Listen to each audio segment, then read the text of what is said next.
भक्ति आंदोलन के महान संत धन्ना भगत का जन्म 1415 ईस्वी में राजस्थान के टोडा तहसील के एक गांव में हुआ था।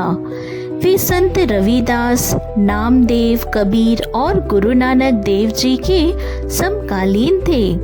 बात तब की है जब वह सिर्फ 5 वर्ष के बालक थे। इस सच्ची घटना का प्रमाण भक्तमाल कथा में मिलता है। उनके पिता एक सीधे साधे किसान थे और साधु संतों की खूब सेवा करते थे। एक बार धन्ना भगत के घर उनके कुल पुरोहित पंडित त्रिलोचन जी यात्रा करते हुए ठहरने के लिए आए हुए थे। पंडित जी के पास सालिग्राम थे जिनकी वह नियम से सेवा किया करते। बढ़िया इत्र लगाते, चंदन का तिलक लगाते, तुलसी पत्र से श्रृंगार करते और खुद जीमने से पहले ठाकुर जी को भोग लगाते। धन्ना भगत यह सब रोज देखा करता। जब पंडित जी जाने लगे तो धन्ना ने पंडित जी का हाथ पकड़ लिया और बोले, मुझे भी ठाकुर जी चाहिए, मैं भी पूजा करूंगा। आपके काले काले भगवान मुझे दे दो। पर यह तो जाट का बच्चा है, इसे असली सालिग्राम कैसे दे दूं? सुन बेटा, जिद नहीं करते तो इनकी पूजा नहीं कर पाएगा।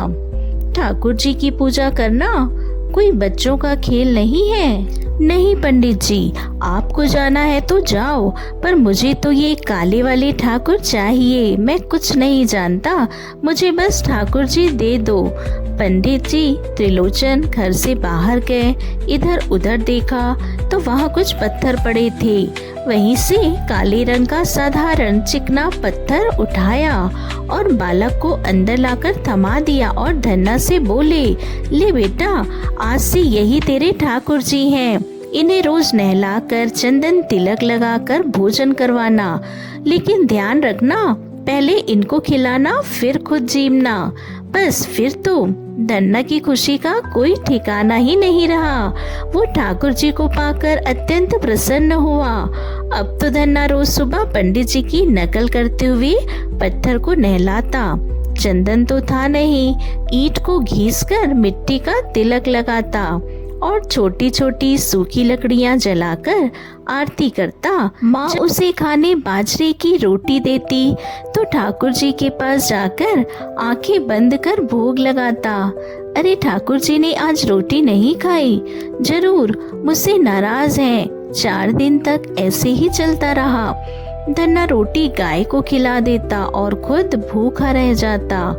उसका शरीर दुबला पतला होने लगा और एक दिन उसकी सरल भोली भक्ति देखकर आखिरकार 5वें दिन नीलवर्णधारी ठाकुर जी स्वयं प्रकट हो ही गए। बालक धन्ना, तेरी भक्ति से मैं प्रसन्न हूँ, लाओ भोजन कहाँ है? बालक धन्ना ने ठाकुर जी को प्रेम से रोटी और मिर्च खाने को दी। ठाकुर जी ने भी चटकारे लेकर मिर्च रोटी खाई। आधी रोटी खत्म होते ही धन्ना ने झट से उनका हाथ पकड़ लिया। बस, एक तो इतने दिन आए नहीं, ना खुद खाया ना मुझे खाने को दिया। आज आए हो तो क्या सारी रोटी अकेले ही खाओगे? कुछ प्रसाद मेरे लिए भी छोड़ोगे या नहीं? या आज भी मुझे भूखा रखोगे? नहीं धन्ना, मेरे प्यारे भक्त, ये लो आधी रोटी तुम्हारे लिए। उस दिन से रोज ठाकुर जी प्रकट होते, आधी रोटी खाते और आधी धन्ना भगत के लिए छोड़ जाते।